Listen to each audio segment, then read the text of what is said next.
Akan hadirat Tuhan ada di tempat ini. Kau bertehilah bersama dengan umat Tuhan di tempat ini. Datanglah ya Roh Kudus, Kau pribadi yang agung, Kau pribadi yang kudus, Kau pribadi yang begitu indah. Hati kami merindukan datang dan jumpai umat di tempat ini. Berfirmanlah di tengah-tengah kami. Sembunyikan hamba-Mu di balik salib kemuliaan Kristus. Biar hanya Engkau saja yang ditinggikan, dimuliakan. Rebut kembali setiap jiwa di tempat ini supaya semakin menyala-nyala, berkobar-kobar untuk melayani Engkau, memberitakan Injil-Mu sampai pada kesudahannya. Terima kasih Tuhan Yesus, terima kasih Roh Kudus. Semua jemaat Tuhan yang diberkati katakan amin. Amin.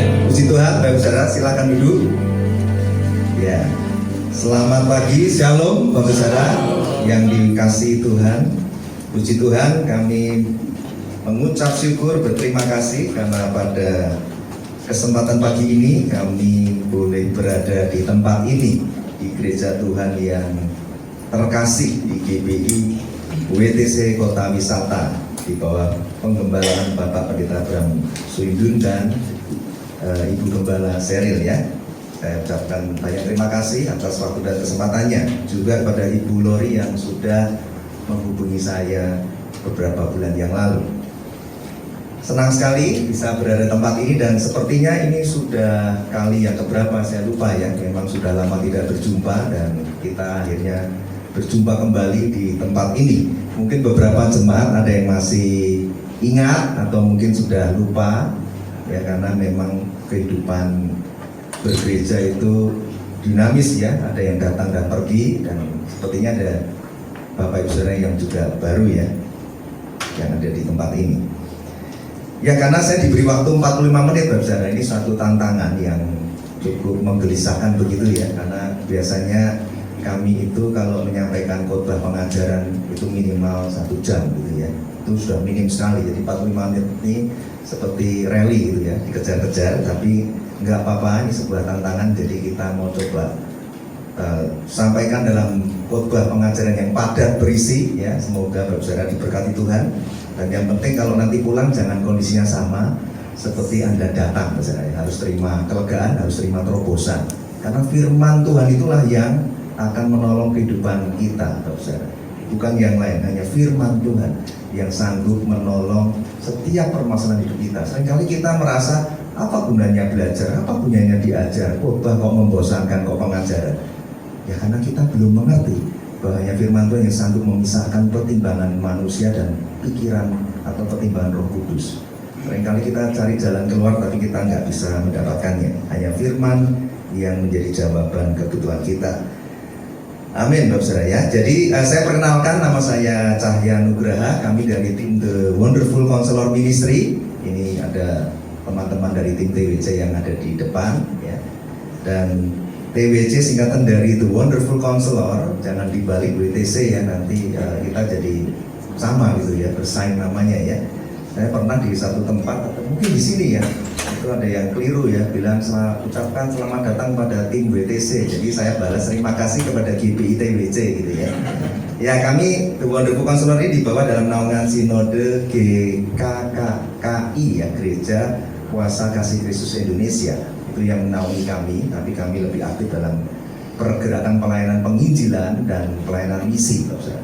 Nah ada 7 visi dan misi yang Tuhan sudah percayakan. Nah salah satunya adalah mengobarkan api kebangunan rohani yang besar. Kemarin saya sudah sempat kirim ke Ibu Lori ya, untuk dimunculkan di multimedia.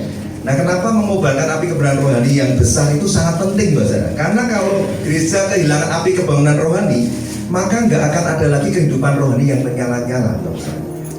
Kemudian cinta mula-mula kita juga akan memudar kalau gereja kehilangan api kebangunan rohani. Doanya juga padam, kesetiaan ikut Tuhan juga turun, komitmen hidup kudusnya juga sudah parah lah, sudah mulai kompromi lagi dengan dosa. Dulu segala dosa ditinggalkan demi cintanya kepada Tuhan. Hidup kudus menjadi satu keharusan. Sekarang ya sudah kembali lagi menikah dengan dunia ini ya. Terlebih lagi kalau nggak punya kebangunan rohani, ya nggak ada kerinduan bersaksi dan beritakan Injil. Ya paling cuma aktif datang ke gereja, memanasi kursi gereja. Ya nggak akan ada kepedulian. Otomatis ya jiwa-jiwa nggak nggak akan dijangkau, Injil nggak akan diberitakan. Apalagi sampai ke bangsa-bangsa itu sudah mustahil, karena hanya api Roh Kudus yang mengobarkan kebahagiaan rohani yang sanggup membuat kita rela untuk pergi bersaksi beritakan Injil. Nah, nanti Bapak Saudara jangan buru-buru pulang, walaupun memang kita waktunya padat ya, karena nanti tim kami akan menyambut Anda di bawah dan membagikan sedikit souvenir ya, kenang-kenangan berupa Alkitab, bukan Alkitab, tapi penyekat Alkitab. Ya, tujuannya untuk apa? Supaya Bapak Saudara itu kalau ingat penyekat itu, ingat bahwa kalau punya Alkitab di rumah, tolong disayangi dong. Dicari lagi di laci-laci yang mungkin sudah disimpan berdebu, atau mungkin hilang, ketelingsut, keselip di mana, coba tolong dicari, dibersihkan, dibaca kembali Alkitabnya, dicintai. Oleh sebab itu saya mau tanya Bapak Saudara ya, dengan segala hormat, siapa jemaat di tempat ini yang setiap hari masih punya kesetiaan dan kerinduan baca Alkitab minimal 1 jam sehari melalui saat teduh pribadinya? Oh, puji Tuhan ya, masih ada ya, puji Tuhan, sekitar 3 atau 4 orang ya, puji Tuhan. Yang nggak angkat tangan itu juga tetap disayang Tuhan, karena jujur ya, daripada ngangkat tangan tapi enggak gitu ya, enggak melakukan. Nah, selain itu Bapak Saudara, karena pentingnya khotbah pengajaran, jadi nanti Bapak Saudara tolong sempatkan ya, karena waktu kita itu kan sebetulnya panjang Bapak Saudara. Sehari-hari itu punya waktu leluasa, waktu lowongnya banyak banget. Jangan hanya kita sibuknya di hari Minggu, itu pun cuma datang ke gereja. Karena ya sebagai jemaat statusnya kalau nggak gereja, apa kata dunia?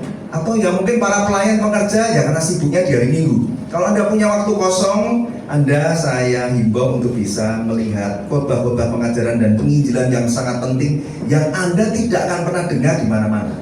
Ya, ini kebetulan kami dianugerahi beberapa hikmat-hikmat pengajaran yang penting di akhir zaman untuk disampaikan, karena kami tahu terbatas, nggak mungkin kami bisa berada di berbagai tempat untuk melayani dan mengkhotbahkan yang sama. Jadi kita suka bawa tim, kita punya alat yang sederhana untuk merekam dan di-upload di YouTube. Nanti Bapak Saudara bisa buka di channel YouTube kami di TWC Ministry ya. Itu ada khotbah-khotbah pengajaran yang penting, Anda harus belajar. Ada judul khotbah yang dosakah aku bila tidak memberitakan Injil. Itu kan menjadi satu pertanyaan. Banyak gereja nggak mau speak up tentang hal ini. Dipikir kalau jadi orang Kristen nggak beritakan Injil itu fine-fine aja. Enggak Bapak Saudara. Itu pengajaran harus Anda dengarkan. Itu dosa di hadapan Tuhan. Nah, jenis dosa apa? Anda harus belajar detail ya. Jangan kita merasa fine-fine aja, ternyata suatu hari Tuhan tanya, sejak engkau hidup di dunia ini, sudahkah engkau beritakan Injilku? Sudah berapa banyak jiwa yang engkau pernah bersaksi dan kau menangkan bagi kerajaan? Anda mau jawab apa, Saudara? Kalau seperti itu, ya, jadi jangan diabaikan. Kemudian ada judul khotbah yang judulnya tentang tetelestai. Kemudian ada dikaios kata lepo eremos. Ini bicara tentang orang benar ditinggal Tuhan di padang gurun. Anda juga harus belajar, Saudara. Kenapa kok orang benar ditinggalnya di padang gurun? Harusnya orang benar ditinggal di padang rumput hijau dong. Kan Tuhan adalah gembalaku, membaringkan aku di padang rumput yang hijau. Kenapa hanya demi satu domba yang terhilang Tuhan rela meninggalkan 99 dombanya, atau disebut gambaran orang benar, kok ditinggal di padang gurun? Nah, Anda harus belajar juga supaya mengerti isi hati Tuhan. Kenapa Tuhan begitu gelisah cari satu domba yang terhilang, dan 99 domba yang enggak hilang itu justru ditinggalkan di padang gurun? Anda harus belajar. Kemudian ada judul khotbah pengajaran yang judulnya Epikemai Ananke Yunggaliso. Itu juga dari 1 Korintus 9:16 tentang Rasul Paulus yang berseru, celakalah aku jika aku nggak beritakan Injil. Selama ini baca firman kan biasa-biasa aja, di skip gitu aja, nggak ngerti juga, nggak ada kerinduan untuk membedah dan mendalaminya atau belajar. Nah, nanti di khotbah pengajaran itu Anda bisa mengerti, besar. Kenapa kok celaka kalau nggak beritakan Injil tuh? Paulus seorang rasul yang begitu kaliber aja, besar, mengerti betapa daruratnya penginjilan itu, mengerti betapa celakanya orang percaya yang mengabaikan perintah amanat agungnya, maka dia berseru celaka. Nah, saya nggak bisa kupas di sini ya, nanti Anda dengarkan di YouTube. Kemudian ada pengajaran tentang benih lalang yang menyusup di tengah-tengah kebun gandum. Itu gereja juga di akhir zaman ini nggak waspada. Banyak penyusup-penyusup yang masuk di tubuh gereja. Ini seri pengajarannya juga penting karena gereja Tuhan harus bangkit. Karena kalau benih lalang dibiarkan terus ada di tengah-tengah kebun gandum atau di tengah-tengah gereja, maka akan muncul banyak penyesatan. Ya, karena iblis itu menyusup melalui anak-anak iblis yang menyamar sebagai apa? Pendeta palsu, gembala palsu, penginjil palsu, pengajar palsu, nabi palsu. Dan celakanya terus diberi kesempatan untuk berdiri di atas mimbar mengajarkan ajaran-ajaran sesat. Anda sudah tahu lah ajaran sesat begitu banyak kan. Yang paling populer, yang paling viral apa? Kristen progresif. Anda mau tahu kenapa kok muncul aliran Kristen progresif? Ya, karena saya beritahu besar, karena jemaat Tuhan dan hamba-hamba Tuhan kurang agresif memberitakan Injil dan mengajarkan ajaran sehat dan murni. Ya, ini disusupi. Sehingga paham tentang keselamatan, doktrin keselamatan yang paling penting, yang paling hakiki bisa diselewengkan dan kita tidak menyadari. Dengan mudahnya kita dibawa pada pikiran-pikiran dunia, seolah-olah iya, mosok Tuhan yang maha kasih akan melempar orang-orang yang begitu baik, perbuatannya begitu baik dan mulia menurut kacamata manusia. Mosok Tuhan Yesus nggak akan memperhitungkannya. Itu kan menyesatkan. Semua orang akan mulai bergeser imannya bukan kepada Injil yang murni, ya, dan masih banyak penyesatan di akhir zaman. Ya, jadi tentang jangan sia-siakan kasih karunia Allah juga Anda perlu nanti dengarkan dan belajar ya. Karena kasih karunia Allah itu ternyata kalau dibedah, Anda kan sering dengarnya apa sih kasih karunia itu, kalau dibedah betul itu Anda akan mengerti. Ternyata kalau ada firman yang berkata bahwa kita diselamatkan hanya karena kasih karunia melalui iman. Itu kasih karunia Allah itu terdiri dari 3 hal penting, Bapak Saudara. Ya, kalau bahasa Yunani-nya itu karis. Karis itu kalau diartikan detail itu artinya begini, kasih karunia Allah itu kehadiran Bapa melalui Yesus Kristus yang diberikan kepada orang percaya oleh Roh Kudus, yang di dalamnya ada 3 hal. Ada rahmat Allah, ada anugerah Allah, dan ada kuasa Allah untuk melakukan kehendaknya. Anda belajar nggak? Jadi jangan cuma puji Tuhan Anda jadi orang percaya, sudah hidup dalam kasih karunia. Belum tentu Anda sudah hidup dalam kasih karunia. Orang yang hidup dalam kasih karunia Allah itu menghargai rahmat Allah, menghargai anugerah Allah, dan mengerti ada kuasa Allah untuk kita melakukan kehendaknya. Nah, kehendaknya apa? Ya, perintah menata bumi itu sudah dilakukan belum? Bahkan kita nggak menghargai juga rahmat Allah dan anugerah Allah tersebut. Apa rahmat? Belas kasihannya. Kita harusnya dihukum, tapi Tuhan mengampuni kita. Kita orang berdosa, layaknya dihukum, tapi Tuhan mengampuni kita. Kita harusnya nggak layak terima anugerah keselamatan yang begitu mulia, tapi Tuhan tetap berikan pada orang yang berdosa seperti kita ini. Nah, setelah terima rahmat dan anugerah, jangan lupa diberi juga kuasa Allah untuk melakukan kehendaknya. Ya, jadi pagi hari ini bagaimana nih? Dengan waktu yang singkat ini, kita akan segera masuk saja dalam pokok firman Tuhan dengan judul 3 makna penting kenaikan Yesus Kristus ke surga. Tadi multimedia bisa tampilkan tentang seorang teolog dari Amerika Serikat ya, saya bacakan, namanya Albert Barnes. Albert Barnes ini lahir tahun 1798. Ada yang kenal beliau yang sudah lahir di tahun itu? Ya, ini seorang teolog asal Amerika ya, pendeta Presbyterian. Dia mengatakan begini, iblis itu mengenal tanah di mana ia menabur benih lalang itu. Iblis tahu bagaimana benih yang ia tabur itu akan mengakar dan bertumbuh. Hanya perlu menaburkan benih-benih lalang itu dan segera pergi meninggalkannya. Jadi iblis mengetahui kondisi tanah tempat ia menaburkan doktrinnya. Iblis mengetahui bahwa di dalam hati manusia ajaran-ajaran sesat tersebut akan cepat mengakar dan bertumbuh dengan cepat. Kesalahan, dosa, kemunafikan merupakan hasil dari hati manusia, dan kalau ditinggalkan sendiri akan mulai mengalami kemewahan yang mematikan. Wah, ini teolog yang luar biasa banget. Saya sangat diberkati dengan kalimat yang dia uraikan ini ya. Jadi sekarang kita masuk kepada 3 makna penting kenaikan Kristus ke surga. Nah, tentu saja ini masih suasana memperingati kenaikan Yesus ke surga ya. Jadi saya ucapkan selamat memperingati hari kenaikan Kristus ke surga. Tapi jangan lupa setiap kali memperingati hari kenaikan Kristus ke surga, ingat-ingat nih ada 3 makna penting. Nah, semoga bisa diselesaikan ya pengajarannya. Yang pertama, apa makna penting? Setiap kali mengingat Yesus naik ke surga itu artinya juga bahwa ada janji kedatangan Tuhan Yesus untuk yang kedua kalinya. Itu harus diingat. Yesus naik ke surga, berarti ada janji bahwa Yesus juga akan datang kedua kalinya. Dan nanti kalau beliau datang kedua kalinya, datangnya nggak sebagai Tuhan dan Juru Selamat loh, tapi datangnya sebagai hakim. Ya, akan datang sebagai hakim yang adil untuk menghakimi semua orang, semua bangsa di dunia. Nah, ini kita wajib mengerti. Kisah Para Rasul 1 ayat 11b. Kisah 1 ayat 11. Tolong media bantu munculkan. Yesus ini yang terangkat ke surga meninggalkan kamu, akan datang kembali dengan cara yang sama seperti kamu melihat dia naik ke surga. Ya, jadi kalau beliau naik ke surga, ingat akan datang dengan cara yang sama pada kedatangan yang kedua kali sebagai hakim yang adil. Ya, jadi kalau sekarang ini belum terima sungguh-sungguh sebagai Tuhan dan Juru Selamat, hati-hati nanti datangnya enggak sebagai Juru Selamat. Yohanes 5 ayat 22. Bapa tidak menghakimi siapapun, melainkan telah menyerahkan penghakiman itu seluruhnya kepada anak. Ya, jadi sudah jelas ya dasar ayatnya.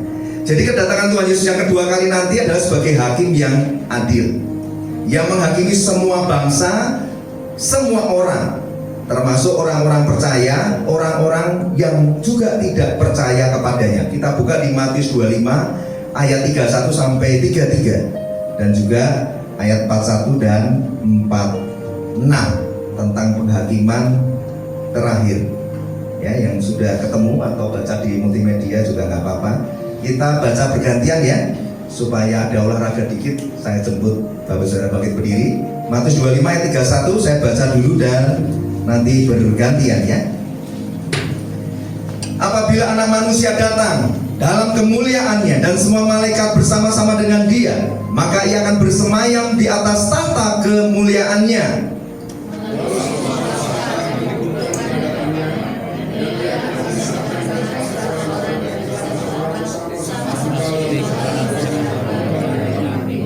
Dan ia akan menempatkan domba-domba di sebelah kanannya dan kambing-kambing di sebelah kirinya. Lompat ayat 41, Bapak Saudara silahkan dibaca. Dan ia akan berkata juga kepada mereka yang di sebelah kirinya,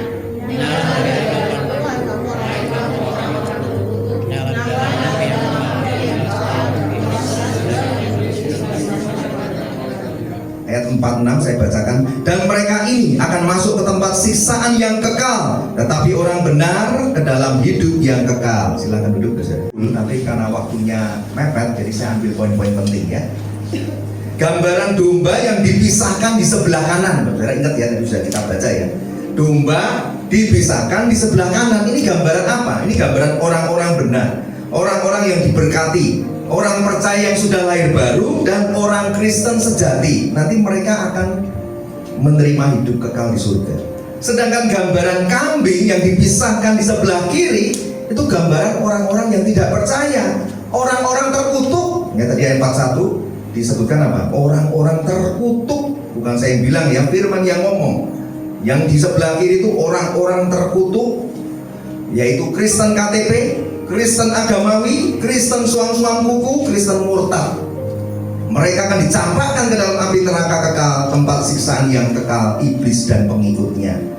Nah, sekarang pertanyaannya begini, mengapa di ayat 41 mereka yang dienyahkan Tuhan di api neraka itu disebutnya orang-orang yang terkutuk? Nah, itu jawabannya di Galatia 3:13. Galatia 3:13, Kristus telah menebus kita dari kutuk hukum Taurat dengan jalan menjadi kutuk karena kita, sebab ada tertulis, terkutuklah orang yang digantung pada kayu salib. Jadi Tuhan Yesus telah mati di kayu salib untuk memikul semua kutuk, supaya semua orang yang percaya kepadanya dibebaskan dari semua kutuk, dibenarkan oleh darahnya dan diberkati oleh Bapa. Tapi kalau orang yang tidak percaya, mereka yang menolak ketuhanan Yesus, yang sebagai satu-satunya pemikul kutuk dan dosa, karena nggak percaya, maka kutuk dan dosa dipikul oleh mereka sendiri, tidak dipikul oleh Tuhan Yesus. Maka mereka disebut orang-orang terkutuk. Sudah mengerti ya kenapa disebut orang-orang terkutuk? Ya karena nggak percaya, dan mungkin setengah percaya. Kristen KTP, Kristen agamawi, suang-suang kuku, Kristen murtad, itu orang-orang terkutuk. Nah, sekarang coba Bapak Saudara mulai cek ya. Sudahkah Anda kondisi saat ini sungguh-sungguh sudah dalam kondisi yang percaya Tuhan Yesus? sudah sungguh-sungguh bertobat di hadapannya? Jika tidak, maka sesalnya apapun hidup Anda di hadapan manusia, tapi di hadapan Tuhan tetap orang-orang terkutuk. Coba cek kondisi saat ini. Sudah sungguh-sungguh orang percaya lahir baru belum? Gak patokan loh, kalau saya orang Kristen sejak lahir Pak, gak patokan. Coba cek sudah sungguh-sungguh lahir baru belum? Sudah sungguh-sungguh hidup dalam kasih karunia Allah belum? Kalau Anda jawabnya iya, itu ngeceknya gampang. Saya beri pernyataan selanjutnya. Kalau Anda bilang, sudah Pak, saya sudah orang percaya lahir baru, saya sudah hidup dalam kasih karunia Allah, coba dicek. Kalau Anda bilang iya, maka tidak mungkin kehidupan Anda sehari-hari saat ini masih ditemukan betah tinggal dalam dosa. Apapun dosanya, sekecil apapun dosanya, kalau rutin Anda melakukannya, ya, saya nggak perlu ngomong apa, saya yakin Roh Kudus sudah menemplak, membisikkan, memberitahu di nuranimu bahwa dosa itu masih Anda terus ulang. Anda tahu tubuhmu bait suci Allah. Paulus saja bilang, dengan hukum Allah aku melayani engkau, tapi dengan hukum tubuh dosaku ini aku melayani dosa yang berujung pada maut. Itu pergumulannya berat loh Rasul Paulus itu mau. Jadi Anda coba cek, kalau Anda masih betah tinggal dalam dosa, dosa yang mana Pak? Ya itu tuh, yang Roh Kudus sudah mulai bisikan di dalam hatimu itu. Perzinahan, percabulan, masturbasi, perjudian, perselingkuhan, amarah, dendam, iri hati, kebencian, dan lain sebagainya. Anda masih betah tinggal dalam dosa, hidup dalam dosa, terus menerus menikmati dosa, ya berarti Anda belum orang percaya yang lahir baru. Sederhana dosa. Mana dasar ayat firman-Nya? 1 Yohanes 3 ayat 9, supaya Anda belajar ya. 1 Yohanes 3 ayat 9. Setiap orang yang lahir dari Allah tidak berbuat dosa lagi, sebab benih ilahi tetap ada di dalam dia, dan ia tidak dapat berbuat dosa karena ia lahir dari Allah. Jadi pertanyaannya begini, loh Pak, emang kalau sudah jadi orang percaya lahir baru nggak bisa jatuh dalam dosa? Bisa, tapi nggak mungkin bisa betah tinggal dalam dosa bertahun-tahun, berpuluh-puluh tahun menikmati dosa-dosanya seolah-olah nggak ada masalah. Wah, itu mengerikan ya. Jadi hati-hati, maka perlu diajar supaya ngerti. Jadi bedakan jatuh dalam dosa sama tinggal atau hidup dan menikmati dosa-dosanya, itu berbeda. Jadi orang yang sudah lahir baru dari Allah tidak mungkin terus-menerus berbuat dosa dan hidup dalam dosa. Sebab orang yang lahir baru itu kalau jatuh dalam dosa pasti akan segera bangkit. Kenapa? Karena di nuraninya ada Roh Kudus yang tinggal dan mengusik hatinya untuk segera berlari kembali pada Tuhan. Amsal 24 ayat 16. Orang benar bisa jatuh 7 kali, tapi orang benar juga pasti akan bangkit kembali. Maka cek, kalau Anda nggak bangkit-bangkit, merasa fine-fine aja menikmati dosanya, seolah-olah nggak ada yang tahu Pak, gembala juga nggak tahu, gembala nggak tahu, saya sembunyikan rapat-rapat dosaku ini. Kalau saya punya 10 dosa, satu ini dosa favorit saya sembunyikan rapat-rapat. Tidak ada yang tahu kecuali diriku sendiri. Hati-hati, Tuhan tahu. Mazmur 37 ayat 24. Orang benar yang sudah jatuh tidak akan tergeletak, karena Tuhan akan menopang tangannya. Jadi Anda mulai bisa bedakan ya, Anda di kondisi yang mana nih? Puji Tuhan Pak, saya sesekali aja jatuh dalam dosa, tapi kalau Roh Kudus sedang kejar hati saya memilih untuk taat, saya memilih untuk mau membereskan dosa saya di hadapannya, sekalipun berat, sekalipun sakit. Kenapa sakit? Nggak enak aja Pak. Dia yang menyebabkan saya sakit hati Pak. Suami saya ini loh Pak. Bapak sih nggak pernah menikah sama suami saya lah. Malah Pak Gemnya dinasihati. Ya itu Anda harus bertobat ya. Bedakan. Oh saya jatuh dalam dosa atau tinggal dalam dosa. Tolong tinggalkan itu selingkuhanmu. Tapi berat Pak, sudah 10 tahun, sudah selanjut punya anak, bereskan. Dosa tetap dosa. Anda harus cari konselor untuk membereskan permasalahan itu. Jika tidak, ya Anda akan menuai hukuman. Jadi apabila Anda mengaku sudah jadi orang percaya, tapi masih terus-menerus tinggal dalam dosa, menikmati dosa, berarti Anda belum lahir baru. Jelas. Kemudian Anda belum sungguh-sungguh jadi orang percaya yang hidup dalam kasih karunia Allah. Yang ketiga, Anda bukan orang Kristen yang sejati, karena Anda belum tahu betapa menjijikannya dosa itu di mata Allah yang Maha Kudus. Dan Anda belum mengalami betapa indahnya kesucian di mata Allah. Habakuk 1:13, matamu terlalu suci untuk melihat kejahatan, engkau tidak dapat memandang kelaliman. Jadi Allah itu panjang sabar dan penuh kasih. Tapi pada saat yang sama Allah juga Maha Suci, Maha Kudus dan Maha Adil, sehingga kemahasucian Allah tidak mungkin bersatu dengan dosa. Dan keadilan Allah pasti akan menghukum dosa. Nahum 1 ayat ketiga, Tuhan itu panjang sabar dan besar kuasanya, tetapi Ia tidak sekali-kali membebaskan dari hukuman orang yang bersalah. Oleh sebab itu, Anda perlu lakukan pertobatan yang sungguh-sungguh agar Anda menerima anugerah keselamatan dan tidak tertolak di hadapannya. Ya, jadi nanti pada penghakiman terakhir, Bapak Saudara, semua bangsa, semua orang, termasuk orang Kristen yang sejati dan yang Kristen KTP, semua dikumpulkan dan ikut dihakimi. Termasuk orang-orang Kristen pun juga ikut dihakimi. Nah, terus apa gunanya percaya Tuhan Yesus? Nanti dulu, Bapak Saudara, ya. Semua ikut dihakimi, termasuk orang Kristen sejati. Cuman bedanya, orang Kristen sejati ikut dalam penghakiman terakhir, tetapi tidak ikut dihukum. Itu good newsnya. Matius 25 ayat 31, saya bacakan. Apabila Anak Manusia datang dalam kemuliaannya dan semua malaikat bersama-sama dengan Dia, maka Ia akan bersemayam di atas tahta kemuliaannya. Lalu semua bangsa akan dikumpulkan di hadapannya. Dipisahkan seorang dari seorang, gembala memisahkan domba dari kambing. 1 Petrus 4 ayat 17, karena sekarang telah tiba saatnya penghakiman dimulai, dan pada rumah Allah sendiri yang harus pertama-tama dihakimi. Gereja Tuhan dihakimi terlebih dulu, orang percaya dihakimi terlebih dulu. Dan jika penghakiman itu dimulai pada kita, bagaimanakah kesudahan dengan mereka yang tidak percaya pada Injil Allah? Ya sudah tahu jawabannya, dilempar ke api neraka. Ayat 18, dan jika orang benar hampir-hampir tidak diselamatkan, apakah yang terjadi dengan orang fasik dan orang berdosa? Ya dilempar ke api neraka. Tapi ada kalimat yang menarik, jika orang benar hampir-hampir tidak diselamatkan. Itu sangat serius, saudara. Artinya kan begini, orang benar hampir-hampir tidak diselamatkan. Itu ada dua kemungkinan. Orang benar nyaris tidak diselamatkan, tapi puji Tuhan ujungnya diselamatkan. Bisa artinya begitu. Tapi juga bisa artinya yang kedua, orang benar nyaris hampir diselamatkan, ujung-ujung akhir hidupnya ternyata binasa. Anda kan sudah tahu sosial media begitu banyak hamba-hamba Tuhan yang murtad tinggalkan Tuhan. Nyata-nyata terang-terangan dia bilang, aku nggak lagi jadi hamba Tuhan, aku nggak lagi jadi orang Kristen. Banyak, Ustaz. Kalau saya sebutkan di sini, apalagi ini live streaming, nanti saya cari masalah. Tapi kalau saya sebutkan hamba Tuhan yang di luar negeri, aman ya. Dan mereka mau marah kan harus terbang ke Indonesia gitu ya. Contoh, bahasa nanti bisa di googling ya, bisa dicek. Ada hamba Tuhan yang namanya Joshua Harris, ada hamba Tuhan yang namanya Marty Sampson.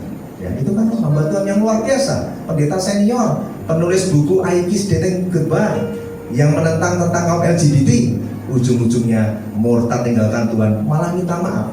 Aku menyesal telah terlalu fanatik dengan kaum LGBT, mengkecilkan mereka di setiap mimbar gereja. Aku minta maaf. Dan yang luar biasa, dia malah ikut parade bersama dengan kaum LGBT. Ada mau bilang apa? Pendeta senior, penulis buku yang sangat bestseller. Marty Sampson itu seorang WL dari Hillsong yang menulis lagu What a wonderful name it is, what a wonderful name it is, the name of Jesus Christ my King. Anda kira kalau bisa menulis lagu seperti itu, mengagungkan nama Tuhan Yesus, itu bukan inspirasi dari Roh Kudus? Itu bukan orang Kristen sejati?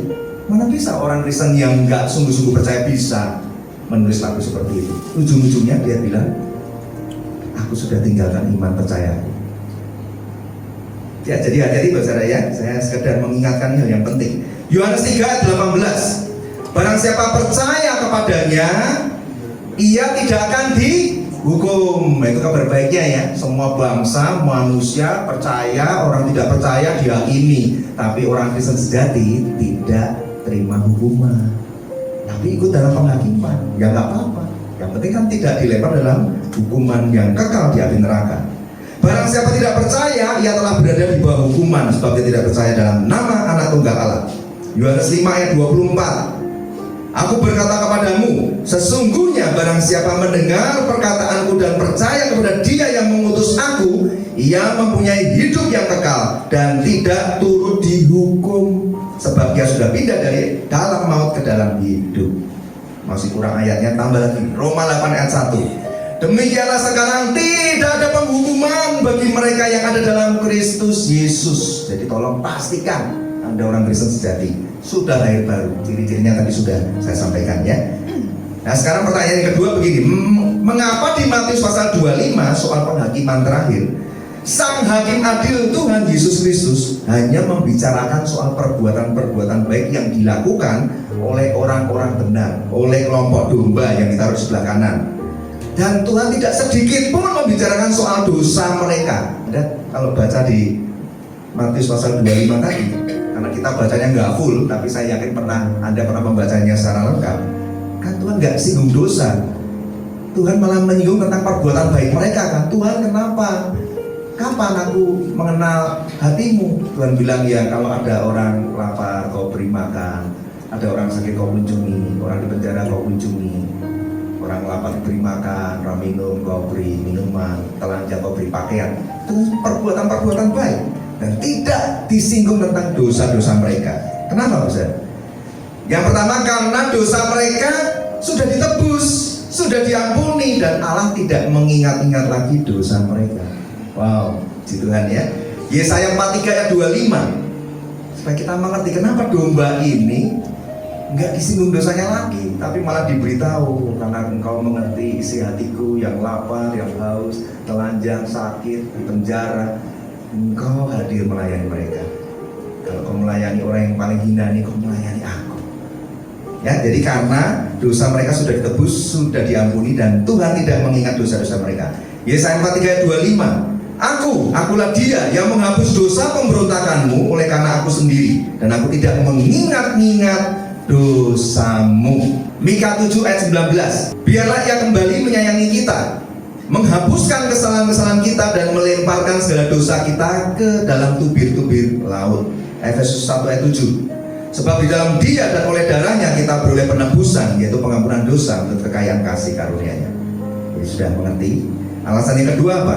Kenapa kalau Tuhan nggak menyinggung tentang dosa mereka? Karena orang Kristen sejati itu selama hidupnya, mereka pasti akan rindu untuk melakukan perbuatan-perbuatan baik bagi Tuhan.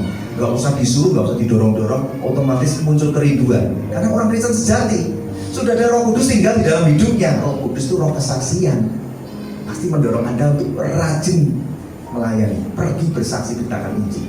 Itu cara cek vitalitas kesehatan kerohanian Anda itu dari situ, Pak. Kalau Anda sudah nggak ada kerinduan, harus dicek up nih, medical check up rohani. Ini pasti ada yang sakit, harus dibereskan, harus bertobat. Ya, jadi Matius 25 ayat 34 sampai 40 nanti PR dibaca di rumah supaya lebih paham. Tapi ayat 40 itu menjadi titik tekanan kita pada pagi hari ini. Dan raja itu akan menjawab kepada mereka, aku berkata kepadamu, sesungguhnya segala sesuatu yang kamu lakukan untuk salah seorang dari saudaraku yang paling hina ini, kamu telah melakukannya untuk aku. Nah, saudara yang paling hina ini menggambarkan kepada semua orang, baik yang Kristen ataupun non-Kristen. Tapi Tuhan menitik beratkan untuk kita mengasihi itu nggak hanya kepada sesama manusia. Matius 22:39 kan kasihlah sama manusia seperti dirimu sendiri. Tapi titik berat yang Tuhan tekankan bagi kita adalah Galatia 6 ayat 10. Selama masih ada kesempatan, berbuat baiklah kepada semua orang, tetapi terutama kepada saudara seiman. Ya, jadi jangan lupakan ya. Jadi sekarang kita ngerti mengapa melakukan segala sesuatu atau perbuatan-perbuatan baik yang dilakukan oleh kelompok domba, orang-orang yang dibenarkan Tuhan, orang Kristen sejati. Itu sama artinya dengan salah seorang saudara Tuhan yang paling hina tadi. Kenapa Bapak Ustaz? Karena perbuatan baik yang dilakukan mereka itu dinilai Tuhan sebagai perbuatan baik yang seturut dengan kehendaknya. Apa dasar perbuatan baik yang seturut kehendaknya? Itu pasti perbuatan baiknya mengalir dari dasar hati yang cinta Tuhan dan dilakukan demi kemuliaan Tuhan. Itu perbuatan baik kelompok domba. Anda sudah mulai mengerti. Oh, jadi kalau orang dunia melakukan perbuatan baik menurut ukuran dunia, tetap disebutnya orang-orang terkutuk. Karena Karena nggak mungkin orang dunia ini bisa melakukan perbuatan baik yang seturut kehendak Tuhan. Apa yang seturut kehendak Tuhan? Perbuatan baik yang mengalir dari hati yang mengasihi Tuhan Yesus. Dan demi kemuliaan Tuhan Yesus, Anda sudah ngerti ya, ini doktrin paling penting. Jadi perbuatan baik dunia nggak bisa beli surga, bukan jalan menuju ke surga. Karena hanya perbuatan baik yang seturut kehendaknya dari dasar cinta mengasihi Tuhan Yesus dan demi kemuliaan Tuhan Yesus, itu yang dinilai Tuhan, yang dihitung sama Tuhan. Ya, jadi ini penting ya.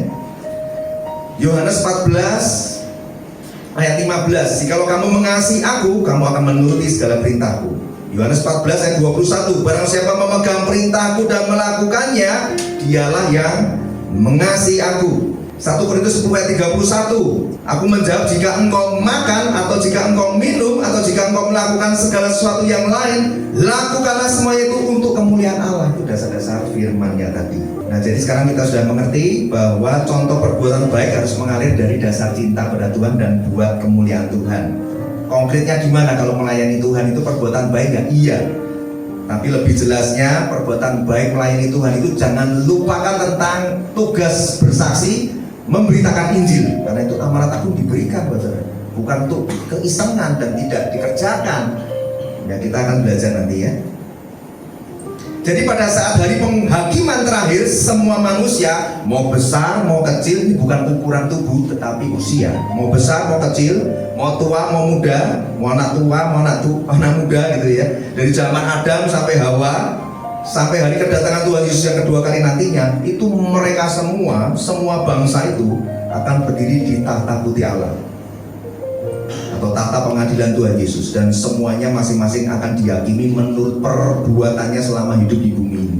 Anda bisa bayangkan kalau bukan Tuhan Yesus sebagai hakim yang adil, nggak akan mampu menghakimi itu berapa miliar orang nanti. Tapi dasar firman-Nya mana? Wahyu 20 ayat 11 sampai 15.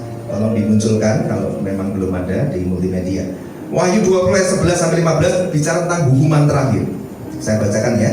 Lalu aku melihat suatu tahta putih yang besar dan Dia yang duduk di atasnya, dari hadapannya lenyaplah bumi dan langit dan tidak ditemukan lagi tempatnya, alias kiamat. Ayat 12. Dan aku melihat orang-orang mati itu, orang-orang mati besar dan kecil, berdiri di depan tahta itu. Lalu dibuka semua kitab, dan juga dibuka sebuah kitab yang lain, yaitu kitab kehidupan. Jadi ada dua kitab ya.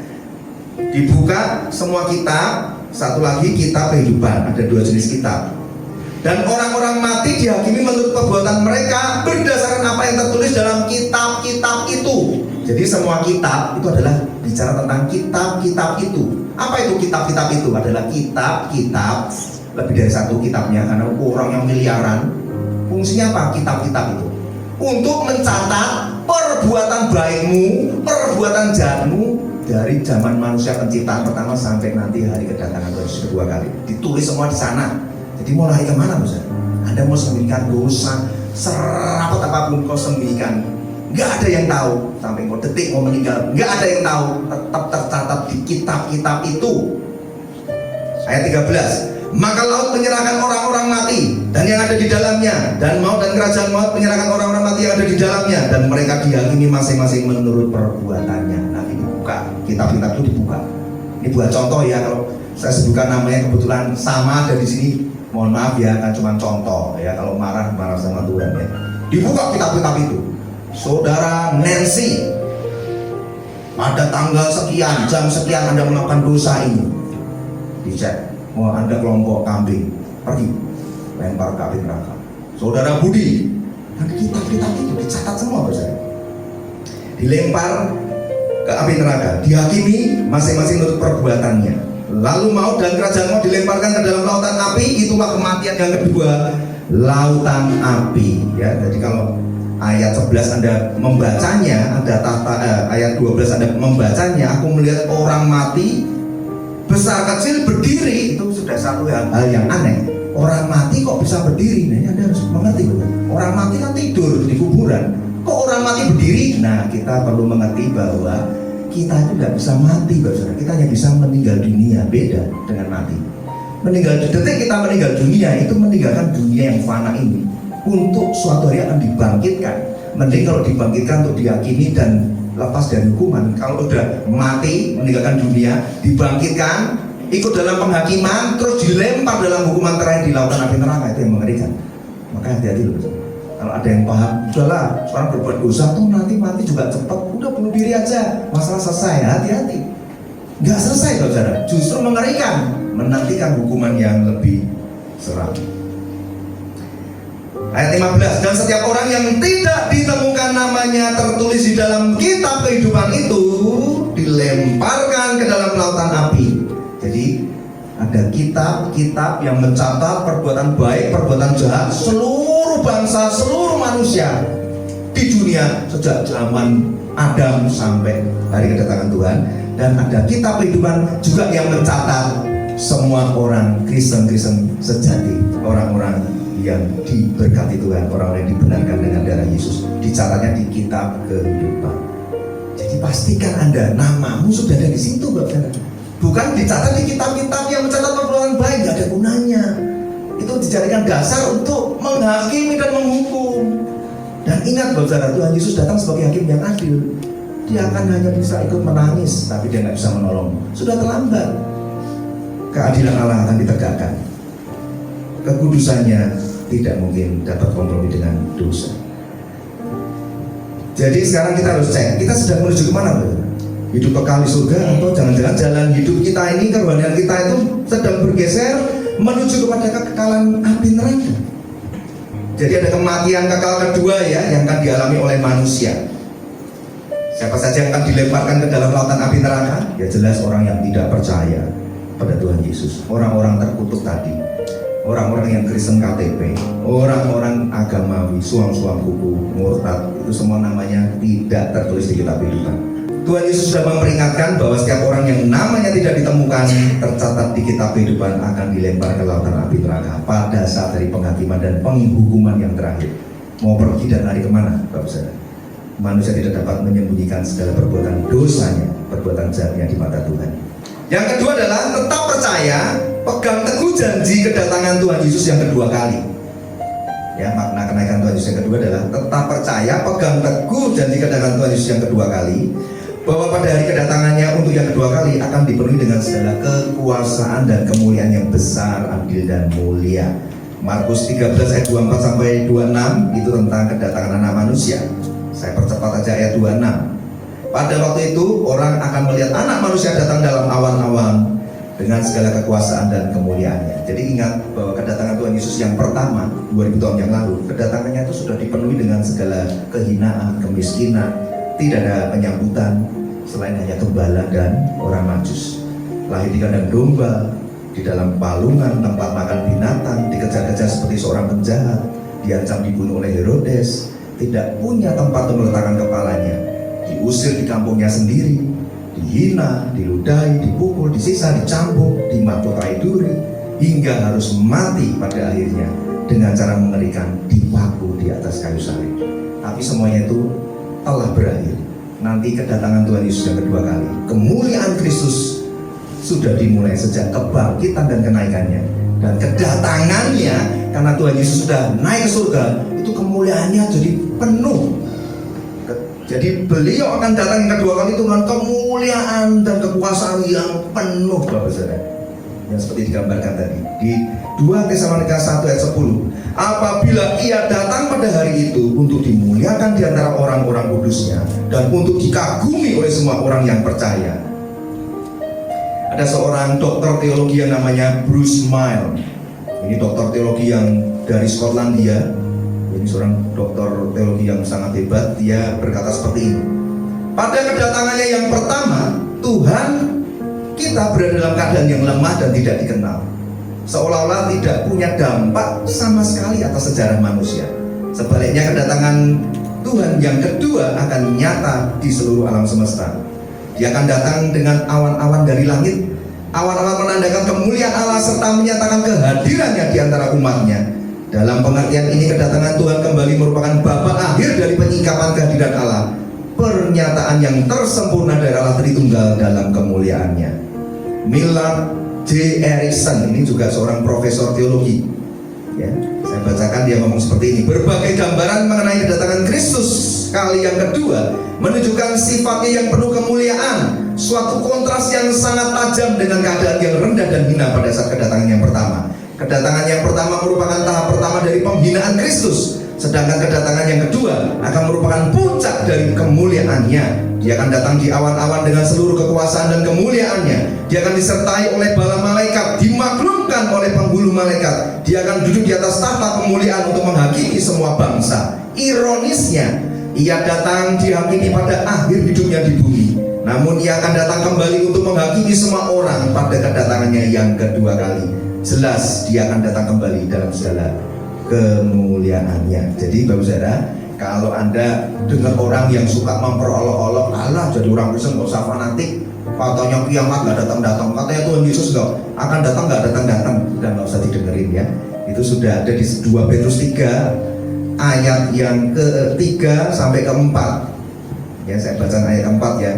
Kata mereka, di manakah janji tentang kedatangannya itu? Sebab sejak bapak-bapak leluhur kita meninggal, segala sesuatu tetap seperti semula pada waktu dunia diciptakan.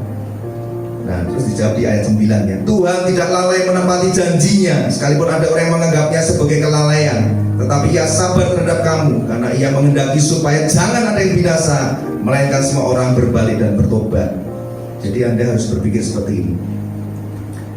Kalau ada orang yang suka memperolok-olok, alah ngapain hidup suci, wong nggak jelas Tuhan kapan datang, itu nggak usah didengerin. Ingat kalau Tuhan naik ke surga, Tuhan bilang apa? Kamu harus pegang teguh janji kedatangan Tuhan kedua kali. Itu dalam segala kuasa dan kemuliaannya. Itu bicara mengerikan kalau Anda ditemukan dalam keadaan berdosa. Ayat 11 tadi di 2 Petrus 3 tadi ayat 11 dikatakan begini. Jadi jika segala sesuatu ini akan hancur secara demikian, betapa suci dan salehnya kamu harus hidup. Ya, jadi ini penting sekali, Bapak Saudara. Pegang teguh janji kedatangannya, jangan goyah. Kalau dia berjanji pasti ditepati. Sekarang begini ilustrasinya, Bapak Saudara. Kalau Anda punya teman alumni lah, dulu teman akrab, tiba-tiba datang ujuk-ujuk lama nggak ketemu Anda dan bilang begini, Pak, kamu kan temanku kan, kamu percaya sama aku kan? Oke, udah kita udah curiga nih, ini jangan-jangan Bu Ude nih. Bener, tolong dong aku lagi susah, pinjam dong uang 1 juta. Ya kita hitung-hitung ya gimana ya temen yang nggak dipinjemin gimana ya. Tapi sebenarnya aku juga lagi susah, tapi karena teman ya udah. Aku janji seminggu lagi balikin, ternyata sampai setahun 2 tahun nggak dibalikin, dihubungi susah. Terhadap orang yang Anda percaya ingkar janji, Anda tetap meminjami uang tersebut. Masa kepada Tuhan yang bilang, aku tidak akan pernah lalai menepati janji-janjiku, Anda ragu? Tapi waktunya lama Pak. Thank you. Waktunya lama Pak. Justru kedatangan Tuhan Yesus yang kedua kali, yang pertama di 2000 tahun yang lalu itu kan janjinya sejak dari zaman Adam dan Hawa. Ketika Adam dan Hawa jatuh dalam dosa, ingat Bapak Saudara, Tuhan bilang apa? Nanti akan lahir Mesias dari keturunan perempuan. Itu digenapinya berapa ribu tahun yang kemudian. Jadi kalau Tuhan bilang sejak kenaikan ke surga dia akan datang kembali, Anda jangan merasa lama, tapi pasti akan digenapi. Jadi gunakan waktu yang ada ini untuk kesungguhan hatimu bertobat. Jangan malah Anda dibodohi iblis dan santai terhadap hidupmu, itu berbahaya. Ada sebuah ilustrasi yang menarik, seorang pendeta Brown dalam The Watchword, dia cerita seperti ini. Jadi ada seorang pria ditemani anak laki-laki yang sedang ada urusan bisnis di East India House gitu ya. Dia bawa anaknya dan anaknya ditinggal di tangga di hotel tersebut, dan dia bilang sama anaknya, tunggu papa di sini ya sampai papa pulang, sampai papa kembali. Gak lama kemudian karena si ayah ini terlalu asik ngobrol dengan urusan sedang ditangani, ia tinggalkan hotel itu melalui pintu yang lain dan pulang ke rumah. Sampai di rumah keluarga kumpul, sudah siap makan malam bersama. Itu si ibu kaget tuh, mana anaknya dicari nggak ketemu. Papanya baru nge, oh ya ampun, anakku ketinggalan di hotel tadi. Papanya bergegas berlari kembali ke East India House itu. Di sana dia temukan anak lelakinya yang sudah tunggu 8 jam, kondisi lelah dan lapar. Tapi yang menarik, anak itu masih berada di sana dan menunggu selama 8 jam. Dan dia berkata, aku tahu papa pasti akan datang, karena papa bilang bahwa papa akan datang untuk menjemput aku. Ini loh kepercayaan yang kayak begini yang harusnya kita miliki, brother.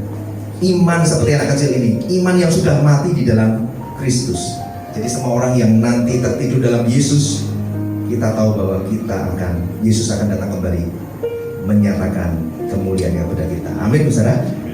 Nah, yang terakhir, yang ketiga adalah ada perintah dan tugas amanat agung yang harus terus-menerus dikerjakan oleh setiap orang percaya dengan penuh kerinduan, ketaatan, dan kesetiaan.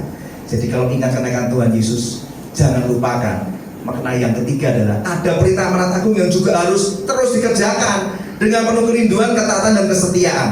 Kisah Para Rasul 1 ayat 8-11. Ini juga menjadi ayat terakhir penutup ya. Tetapi kamu akan menerima kuasa kalau Roh Kudus turun ke atas kamu, dan kamu akan menjadi saksiku di Yerusalem, di Yudea dan Samaria sampai ke ujung bumi. Sesudah ia mengatakan demikian, terangkatlah ia disaksikan oleh mereka, dan awan menutupnya dari pandangan mereka. Ketika mereka sedang menatap ke langit, waktu ia naik itu, tiba-tiba berdirilah dua orang berpakaian putih dekat mereka dan berkata kepada mereka, hai orang-orang Galilea, mengapa kamu berdiri melihat ke langit? Yesus ini yang terangkat ke surga meninggalkan kamu akan datang kembali dengan cara yang sama seperti kamu melihat dia naik ke surga. Saya garis bawahi yang ayat ke-11. Jadi sebelum peristiwa kematian Tuhan Yesus, itu hubungan emosional para murid dengan Yesus dekat banget, saudara. Makan bareng, melayani bareng, hubungannya sangat dekat. Ketika perahu mereka diserang ombak, badai, angin topan, Yesus ada di sana. Yesus melakukan mujizat, menyembuhkan yang sakit. Itu murid-muridnya tuh ngelihat terus, betul-betul dibapai, betul-betul belajar. Hubungannya sangat dekat selama 3,5 tahun. Jadi ketika dia kehilangan Yesus secara fisik, itu mereka mengalami yang namanya apa, saudara? Kesedihan. Mereka ada perasaan, masa depanku gimana ya kalau nggak ada Tuhan Yesus? Harus bagaimana? Haruskah aku jadi pelayan? Harus jadi nelayan lagi? Kalau aku melayani nggak ada Yesus di sampingku, aku nggak tahu, aku nggak bisa apa-apa. Mereka memiliki perasaan yang sedih dan kehilangan yang begitu sangat dalam. Jadi ketika mereka melihat Yesus terangkat ke surga, maka dikatakan tadi apa? Murid-muridnya tetap berdiri, terus menatap ke langit, menyaksikan Tuhan Yesus naik ke surga. Dan awan menutupi mereka. Tiba-tiba ada dua malaikat yang membawa pesan kepada mereka. Kenapa kamu melihat ke langit, hai orang-orang Galilea? Kenapa kamu masih bersedih? Kenapa kamu masih berdiri dan menatap ke langit?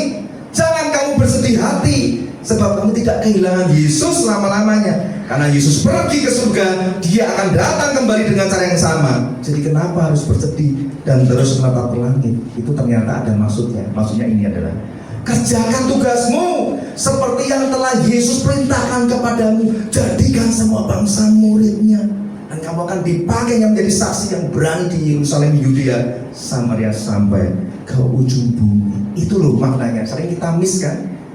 Saya cuplik dari Albert Barnes, teolog yang hebat tadi dari Amerika. Dia ngomong begini, ucapan itu tadi dirancang untuk menghibur para murid. Meskipun guru dan sahabat mereka telah diambil dari mereka, namun ia tidak pergi selama-lamanya. Ia akan datang kembali dengan keagungan kemuliaan yang sama untuk membenarkan umatnya, untuk menginjak-injak musuh-musuhnya di bawah kakinya. Jadi kita sudah tahu, saudara ya, makna kenaikan Tuhan Yesus yang ketiga adalah tentang kerjakan perintah amanat agung dengan kerinduan dan ketaatan, dengan kesetiaan. Saya undang semua bangkit berdiri.